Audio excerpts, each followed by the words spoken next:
ஆண்டவருடைய ஆவி என்மேல் உள்ளது, ஏனெனில் அவர் எனக்கு அருள் பொழிவு செய்துள்ளார். ஏழைகளுக்கு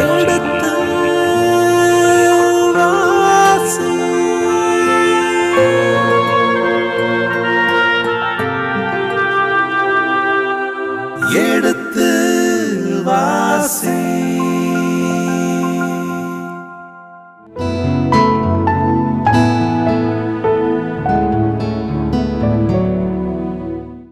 இனிய இதயங்களே, எடுத்து வாசி நிகழ்ச்சியில் ட்ரூத் புத்தகத்திற்குண்டான விவிலிய விளக்கங்களுக்கு செவிமடுத்துக் கொண்டிருக்கின்றோம்.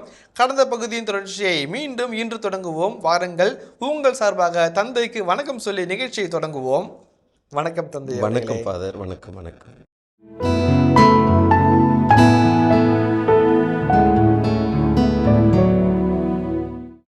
வெறுமையாக இருந்த அந்த குடும்பம் இப்பொழுது அது குழந்தையால் நிறைவு செய்யப்படுகிறது, குளம் தழைக்கப் போகிறது, அது முன்னெடுத்து செல்லப்படுகிறது என்பதைத்தான் இங்கே பார்க்கிறோம்.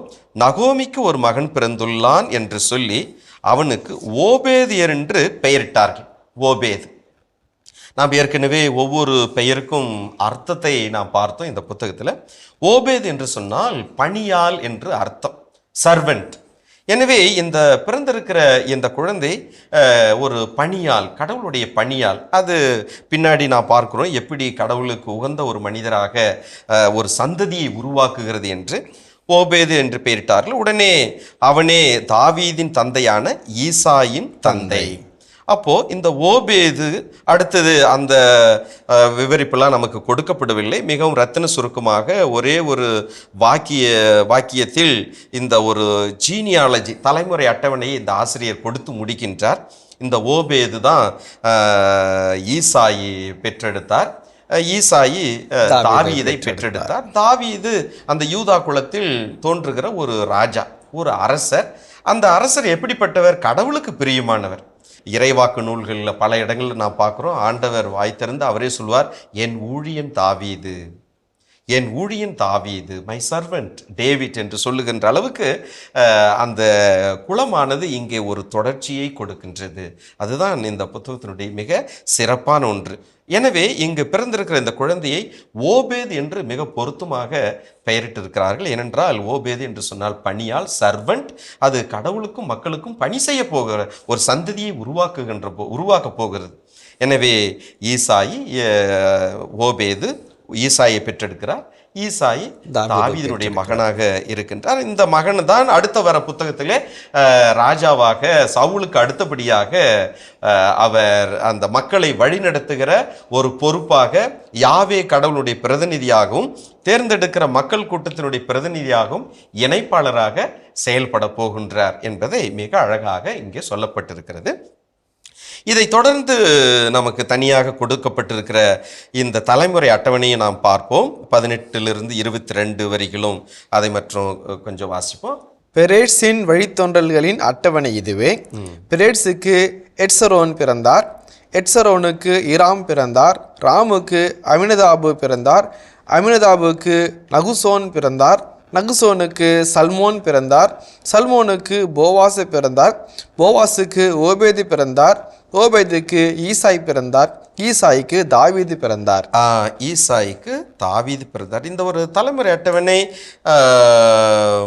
நமக்கு நான் ஏற்கனவே சொன்னதை போல பிற்காலத்தில் இந்த புத்தகத்தின் இந்த இடத்துல குருத்துவ மரபு, ப்ரீஸ்ட்லி ட்ரெடிஷன் என்று சொல்லப்படுகிற அந்த குலமரபு இங்கே இதை வைத்திருக்கிறார்கள் என்று விவிலிய அறிஞர்கள் சொல்லுகிறார்கள்.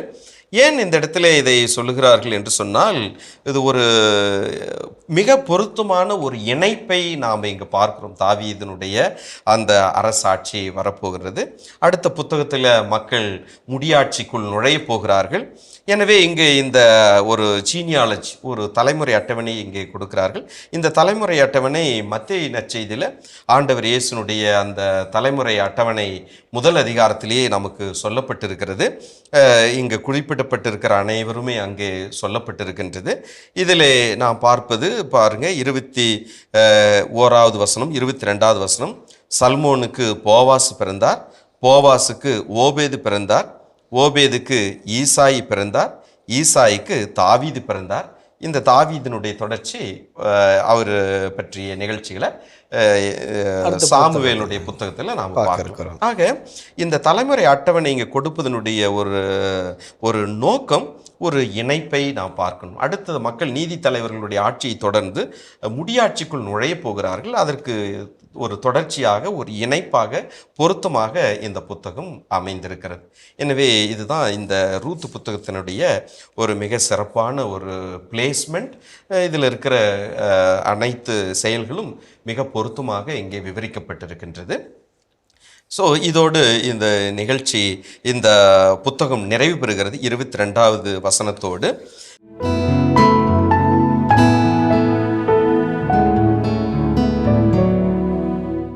தந்தை அவர்களே, இதுவரை 4 அதிகாரங்கள், சிறிய புத்தகம், அழகான புத்தகம், அந்த கசப்பிலிருந்து இனிமைக்கு எங்களை அழைத்து சென்ற ஒரு புத்தகம். உங்களுடைய விவரிப்பும் கூட எங்களுக்கு முதலிலே ஐயோ பாவம் பாவம் என்று இருந்தது. போக போக போக போக சுவை கூட்டி இனிமை எங்களுக்கு உங்களை விளக்கம் தந்தது. மிகவும் நன்றி தந்தை அவர்களே.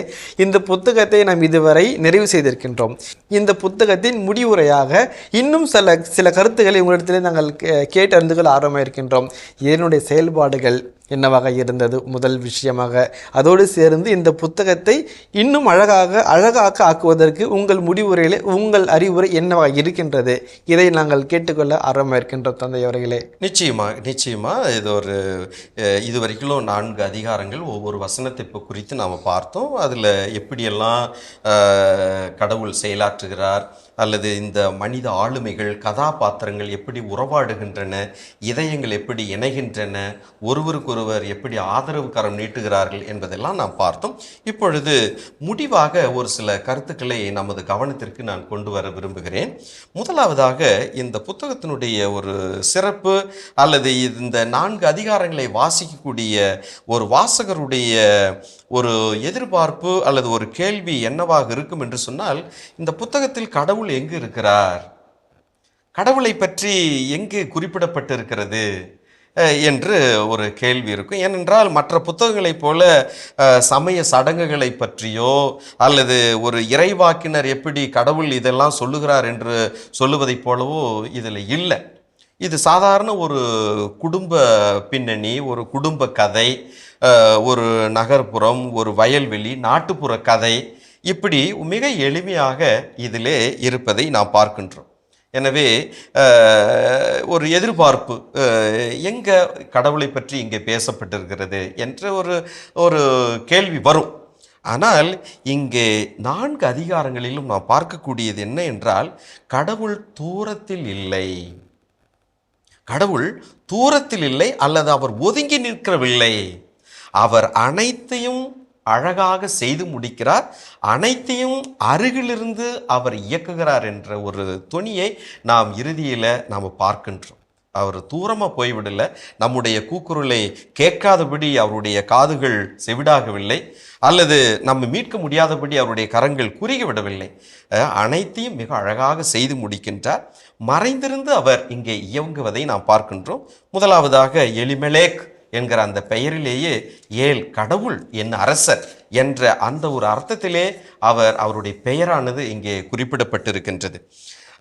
அது மட்டுமல்லாமல் மனிதர்கள், சக மனிதர்கள் அவர்களுக்கு எப்படி ஆதரவு கரம் நீட்டுகிறார்கள் என்பதை இந்த புத்தகம் முதலிலிருந்து இறுதி வரை நமக்கு அழகாக விளக்குகின்றது. மனிதர்கள், சக மனிதர்கள், அவருடைய தேவைகளில் அவர்கள் உடன் இருக்கின்றார்கள்.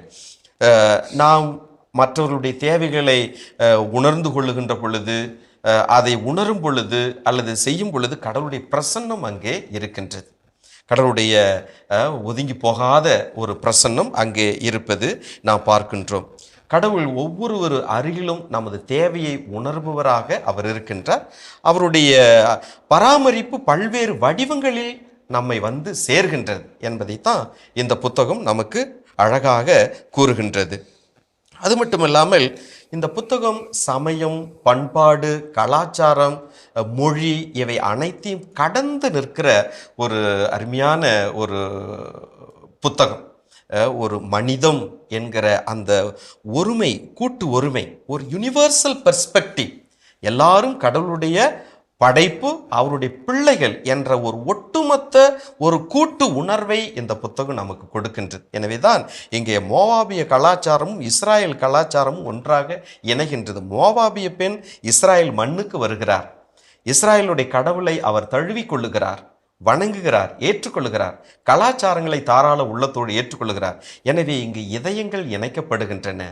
அங்கே ஒரு பேரியர், தடுப்பு சுவர்கள் எதுவுமே இல்லை. அன்பு, அமைதி, ஒற்றுமை, பாசம், பரிவு இவை அனைத்திற்கும் நாம் வேலி போட முடியாது. மொழிகள் மாறுபடலாம், ஆனால் உணர்வுகள் ஒன்று. அதைத்தான் இந்த பெண்கள் அல்லது கதாபாத்திரங்களிடையே நாம் பார்க்கின்ற அழகிய ஒரு கருத்து. அதே போலவே இங்கே நாம் பார்க்கிறோம் சாதாரண நிகழ்வுகள். இந்த சாதாரண நிகழ்வுகள் எப்படி அசாதாரண நிகழ்வுகளாக மாறுகின்றன. சாதாரண நிகழ்வுகள் என்ற பொழுது பஞ்சம், பசி, பட்டினி, குடும்பத்தில் வாரிசு இல்லாமல் இருப்பது, இதெல்லாம் இப்படி இருக்கிறது. ஆனால் இவையே வார்கோதுமை அறுவடை காலமாக போதுமான அளவு தண்ணீர் பருகக்கூடிய அந்த ஒரு சூழல் கடவுள் கொடுக்கின்றார். ஆதரவில்லாமல் இருக்கிற அந்த பெண்மணிக்கு தனது சிறகு நிழலிலே அரவணைப்பை கொடுக்கின்றார். போவாசின் வழியாக, வலிமைமிகு மனிதர் வழியாக ஒரு அடையாளத்தை கொடுக்கின்றார் கடவுள். ஸோ இதெல்லாம் கடவுள் கொடுக்கின்ற செய்கின்ற ஒரு அசாதாரண நிகழ்வுகள். எப்படி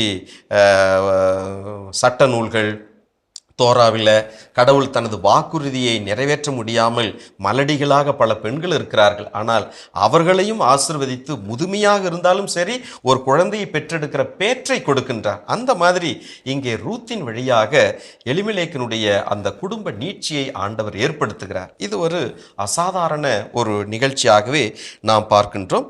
எனவே தான் நாம் பார்க்கின்றோம் கடவுள் அனைத்தையும் அழகாக செய்து முடிக்கின்றார், தகுந்த நேரத்தில் செய்து முடிக்கின்றார் என்பது இந்த புத்தகத்திலே நாம் உணர்கின்ற ஒரு அருமையான ஒரு கருத்து. சின்ன நூல்தான், 4 அதிகாரங்கள், 85 வசனங்கள். இதில் நிறைய முதல் அதிகாரத்திலிருந்து இறுதி வரை கடவுள் பெயரால் கொடுக்கப்படுகிற ஆசீர்வாதங்கள், ஆசி மொழிகள் நிறைய இருக்கிறது, வேண்டுதல்கள் நிறைய இருக்கிறது, பரிந்துரைகள் இருக்கின்றது, புலம்பல்கள் இருக்கின்றது. என்ன இப்படி இனிமையானவள் என்று சொல்லாதீங்க, மாறா என்று, கசப்பானவள் என்று கூப்பிடுங்க என்று வாய்விட்டு சொல்லுகின்ற அளவுக்கு துன்பமும் துயரமும். ஆனால் அவை அனைத்துமே கடவுளிடம் எடுத்து செல்லப்படுகின்றது. கடவுள்தான் அவர்களுக்கு ஒரு நல்ல ஒரு விடுதலை, அவர்தான் நமக்கு விடை அனைத்து கேள்விகளுக்கும் என்ற ஒரு தொனியிலே இவை அனைத்தும் கடவுளிடமே எடுத்து செல்லப்படுகின்றது. கடவுளும் தனது பதில் முறையை பல்வேறு மனிதர்கள் வழியாக வெளிப்படுத்துகின்றார். அதைத்தான் நாம் பார்க்கின்றோம். மனிதர்கள் வழியாக கடவுளுடைய அந்த பதில் மொழியானது அவர்களை எட்டுகிறது. அடுத்தது பசித்தவர்களுக்கு உணவு, விதவைகளுக்கு பாதுகாப்பு, அந்நியர்களுக்கு இடம் கொடுத்து ஆதரவு கொடுக்கின்றது. இவை அனைத்துமே கடவுளுடைய பராமரிப்பு தான், அவருடைய டிவைன் ப்ராவிடன்ஸ். இதை நாம் பார்க்கின்றோம். இத்தகைய தேவையில் இருப்பவர்களுக்கு கடவுளே அக்கறை கொள்கின்றார். 1 பேதுரு 5:7 நாம் அழகாக வாசிக்கின்றோம். உங்கள் கவலைகள் எல்லாவற்றையும் ஆண்டவர் மேல் சுமத்தி விடுங்கள், ஏனென்றால் அவர் உங்கள் மேல் கவலை கொள்கிறார், அக்கறை கொள்பவராக இருக்கிறார். எனவே இவர்கள் எல்லாமே நவோமியுடைய செயல்பாடு, அவர் கொடுக்கிற ஆசி மொழி எல்லாமே யாவேவை மையப்படுத்தியதாக இருக்கிறது. எனவே யாவே மேல் அவர் வைத்திருக்கிற ஒரு அதீதமான நம்பிக்கை, விசுவாசம் அவரை கைவிடவில்லை. எனவேதான் இங்கே நாம் பார்க்கிறோம் கடவுள் எப்படி அவரை இறுதியிலே நிறைவு செய்கின்றார். உனக்கு அன்னமும் கொடுப்பார், வயதான காலத்தில் உனக்கு அன்னமும் கொடுப்பார், அன்னகன் அவர், அன்னமும் கொடுப்பான், பாதுகாப்பு கொடுப்பார். பெத்லகேமில், எப்ராவில் நீடுடி வாழ்க, அவருடைய பெயர் என்றும் நிலைத்து வாழ்க என்று போற்றுகின்ற அளவுக்கு, ஆசிமொழி வாங்குகின்ற அளவுக்கு கடவுள் அவர்களை ஆசீர்வதிக்கின்றார், பராமரிக்கின்றார். எனவே கடவுளுடைய டிவைன் ப்ராவிடன்ஸ், பராமரிப்பு இந்த புத்தகம் முழுவதும் பரவி இருக்கின்றது. முதல் அதிகாரத்திலிருந்து இறுதி வரை அவர் நேரடியாக ஒரு செயலை செய்யவில்லை என்று சொன்னாலும் கடவுளுடைய பராமரிப்பு இந்த கதாபாத்திரங்களை இயக்குகிறது, முன்னெடுத்து செல்லுகின்றது என்பதை நாம் பார்க்கின்றோம். அடுத்தது இந்த நூல் ஒரு பெண் விடுதலை கதையை நமக்கு காட்டுகின்றது. இஸ்ராயல் சமூகத்தில் ஒரு பேட்ரியார்க்கல் சொசைட்டி பேக்ரவுண்ட், ஆண்கள் ஆதிக்கம் செலுத்தக்கூடிய அந்த ஒரு நிலையில் இந்த பெண்களை மையப்படுத்தி இந்த புத்தகம் அமைந்திருப்பது மிகவும் சிறப்பிலும் சிறப்பாக இருக்கின்றது. குறிப்பாக நகோமி, ரூத் இவங்க 2 பேருமே ஆண் துணையின்றி அவர்கள் எடுக்கிறார்கள். ஒவ்வொரு முயற்சியும் அவர்கள் சுதந்திரமாக எடுக்கிறார்கள். தங்களது முயற்சியை விடாமல், அதாவது பெர்சிவரன்ஸ் என்று சொல்லுகிறோமே, தளராத மனதோடு அவர்கள் இருக்கிறார்கள். அவர்கள் தோய்ந்து போனதாக நாம் எங்கும் பார்க்கவில்லை. ஒரே ஒரு இடத்துல அந்த முதல் அதிகாரத்தின் இறுதியில் நகோமி சொல்கிறாங்க, என்னை தயவு செய்து நகோமி என்று கூப்பிடாதீங்க, மாறா என்று கூப்பிடுங்க, ஏன்னா இதெல்லாம் நடந்துருச்சுன்னு சொல்லி. அதுக்கப்புறம் ஒரு நல்ல ஒரு தாயாக இந்த ரூத்தை வழிநடத்துகிற, நெறிப்படுத்துகிற ஒரு தாயாகத்தான் நாம் பார்க்கின்றோம். தனது கஷ்டங்களை சொல்லி புலம்புவதாக நாம் எங்கும் நாம் பார்க்கவில்லை. எனவே இந்த 2 பெண்மணிகள் நகோமி, ரூத் இக்கால பெண்களுக்கும் சிறந்த ஒரு முன்னுதாரணமாக இருக்கிறார்கள். நம்முடைய வாழ்க்கையில் எத்தனையோ துன்பங்கள், துயரங்கள், நொடிந்து போன தருணங்கள், கைவிடப்பட்ட நிலைகள், தனியாக இருத்தல், ஐயோ எனக்கு யார் இருக்கிறார்கள் என்றெல்லாம் நினைக்கிற தருணங்கள், ஆனால் சோர்ந்து போகாத உள்ளங்களை நாம் பார்க்கிறோம். இவர்கள் இருவரும் எப்படி ஒரு தைரியத்தோடு, மனதிடத்தோடு, நம்பிக்கையோடு நம் வாழ்க்கை நடத்த வேண்டும் என்பதற்கு இந்த 2 விதவை பெண்களும் சிறந்த ஒரு முன்மாதிரி. நாம் சொல்கிறோம் கால்களில் நிற்கிறோம், கால்களில் நடக்கிறோம் என்று. அது மட்டுமல்ல, கைகளிலும் நிற்க வேண்டும். அந்த கை என்ன? நம்பிக்கை. அந்த நம்பிக்கையை இந்த 2 பெண்களிலும் நாம் பார்க்கின்றோம். எனவே அவர்கள் முன்முயற்சி எடுக்கிறார்கள், நல்ல ஒரு முன்முயற்சி எடுக்கிறார்கள். அனைத்திற்கு விடையை அளிப்பது போல போவாசினுடைய செயல்பாடுகள் இருப்பதை நாம் பார்க்கின்றோம். போவாஸ் 2வது அதிகாரத்தில் அறிமுகம் செய்யப்படுகின்றார். அதிலிருந்து 4வது அதிகாரம் வரைக்கும் அவர்களுக்கு ஆதரவு கொடுக்கின்றார். எனவே போவாசினுடைய செயல்பாடுகள் கடவுளுக்கு ஏற்றதாக இருக்கிறதா தான் திருப்பாடலில் நாம் பார்க்கின்றோம்.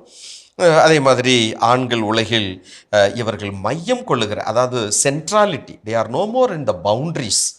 ஒரு விளிம்பு நிலையில் இருக்கக்கூடிய கதாபாத்திரங்கள் இல்லை, மைய நிலைக்கு வந்து அவர்கள் செழித்து வாழக்கூடிய பெண்களாகவே ஆண்டவர் அவர்களை உயர்த்துகின்றார். இவர்களுடைய கான்வர்சேஷனில் நாம் பார்க்குறோம், அதிர்ச்சியை கொடுக்கப்படுகின்றது, ஒருவருக்கொருவர் ஒரு ட்ரிகரிங், தூண்டுதல் கொடுத்து ஊக்குவிக்குதல் பார்க்குறோம், அச்சுறுத்தல், பயம் இதெல்லாம் கூட இருக்கின்றது. இந்த மாதிரியான சூழ்நிலைகள் அனைத்திலும் ஆண்டவர் அவர்களுக்கு பக்கபலமாக இருக்கின்றார். சமூக இடுக்கண்கள், சோஷியாலஜிக்கல்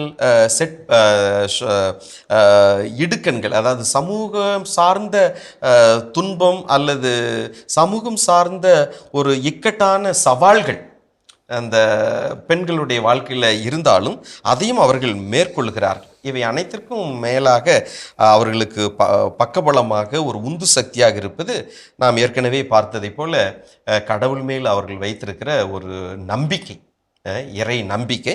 அதுதான் ரூத்துக்கும் ஒரு முன்மாதிரியாக இருக்கிறது. நகோமி முதலில் ஆண்டவர் அருள் புரிவாராக என்று வாழ்த்துகிறார். தாய் வீட்டுக்கு நீங்கள் திரும்பி போங்க, மறுமணம் செய்து நலமோடு வாழ்க, ஆண்டவர் உங்களுக்கு அருள் புரிவாராக என்று வாழ்த்துகிறார். அந்த ஒரு அதீதமான ஒரு இறை நம்பிக்கை, கடவுள் உங்களுக்கு வழிகாட்டுவார் என்கிற அந்த நம்பிக்கை தான் இந்த ரூத்துக்கும் முன் உதாரணமாக இருக்கிறது. தனது மாமியாரிடம் இறை பக்தியை அவர் பெற்றுக்கொள்கிறார். எனவே தான் அந்த தூண்டுதலால் தான் 16வது 17வது வசனத்தில் நாம் பார்க்கிறோம் அந்த ஒரு ஒற்றுமை உணர்வு. நீங்கள் உங்களுடைய இடம்தான் என்னுடைய இடம், உங்களுடைய இல்லம் என்னுடைய இல்லம், உங்களுடைய மக்கள் என்னுடைய மக்கள், உங்களுடைய இறைவன் என்னுடைய இறைவன், நீங்கள் எங்கே இருப்பீங்களோ அங்கே தான் நான் இருப்பேன், எங்கே இறப்பீங்களோ நான் அங்கே இறப்பேன், எங்கே அடக்கம் செய்யப்படுவீர்களோ அங்கே நானும் அடக்கம் செய்யப்படுவேன், என்னுடைய கல்லறையும் அங்கே இருக்கும். இப்படி உள்ளார்ந்த இதயங்கள் இணைந்து போகின்ற அளவுக்கு, பேசுகின்ற அளவுக்கு தூண்டுவது இந்த நவோமி கடவுள் மேல் வைத்திருக்கிற நம்பிக்கை ரூத்தை இயக்குகிறது. நல்ல ஒரு முன்மாதிரியான பாடத்தை அவர் கற்றுக்கொள்ளுகிறார். எனவே கடவுள் அவர்களை ஆசீர்வதிக்கிறார். இவ்வளோ ஒரு நம்பிக்கையை 1 சாமுவேல் 2:30 நாம் வாசிக்கிறோம். என்னை மதிப்பவனை நானும் மதிப்பேன், என்னை மாட்சிப்படுத்துவனை நானும் ஆட்சிப்படுத்துவேன். அந்த மாதிரி இவர்கள் கடவுளுக்கு உரிய இடத்தை கொடுக்கிறார்கள், அவர் மேல் நம்பிக்கை வைக்கிறார்கள். எனவே கடவுள் இவர்களை உயர்த்துகிறார். அந்த தாழ்மையான தள்ளாடுகிற அந்த கால்களை அவர் உறுதிப்படுத்துகிறார். இனிய இதயங்களே, எடுத்து வாசி நிகழ்ச்சியில் ரூத்து புத்தகத்திற்குண்டான முடிவுரைக்கு நாம் செவிமடுத்துக் கொண்டிருக்கின்றோம். இதன் தொடர்ச்சியை மீண்டும் அடுத்த பகுதியில் பார்ப்போம். அதுவரை இணைந்திருங்கள். இயேசுவுக்கே புகழ், இயேசுவுக்கே நன்றி, மரியே வாழ்க. ஒரு நீதிமான் எப்போதுமே கடவுள் பரிசு கொடுப்பார் என்று நம்பி செயல்படுவது இல்லை. ஆனால் ஒரு நீதிமானுக்கு, நேர்மையாளருக்கு ஆண்டவர் நிச்சயம் பரிசு கொடுப்பார் என்பது இந்த ஒரு புத்தகத்திலிருந்து நாம் கற்றுக்கொள்கின்றோம். நகோமியினுடைய வாழ்வு, ரூத்தினுடைய வாழ்வு இந்த குடும்பத்தில் எப்படி நிறைவு பெறுகிறது, ஆசி பெறுகிறது என்பதற்கு இந்த இறை வார்த்தைகள் நல்ல ஒரு எடுத்துக்காட்டாக இருக்கிறது.